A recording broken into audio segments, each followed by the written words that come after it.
walaalayaal waxaa idin sheegayaa dadkan social media ku badan amba YouTuber ha noqoto amba qof Facebook isticmaala ha noqoto amba qof ha noqdo YouTubeda waxyaabaha la soo dhigo daawada maaha qof waliba inuu sidoo doono isticmaalo oo deemgarasa YouTube hadduu YouTuber yahay inuu ka fikiro kaliya maaha inuu ka fikiro sidii YouTube-kiisa uu ku horumar lahaa waa inuu waxyaabo badan xeeriyo qofka bini'aadanka haddii uu khaldamo inaad khaladkiisa aad markiiba soo dhigto waa laga fiican yahay waayo qofka bini'aadanka uu khaldamaa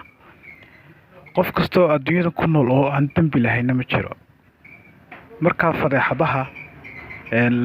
ma garanaysaa ayay dadku ay isu gudbinayaan ha joojiyaan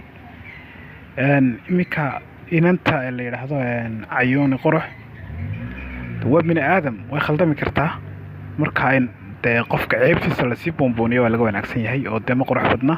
waayo qofku waa adigoo kale adigu waad khaldantaa khaladkaaga haddii adigaba la boonbooniyo oo meelaha lasoo dhigo dee run ahaantii kumaad faraxdeen waxaa laga yaabaa inaad ka xumaan lahayd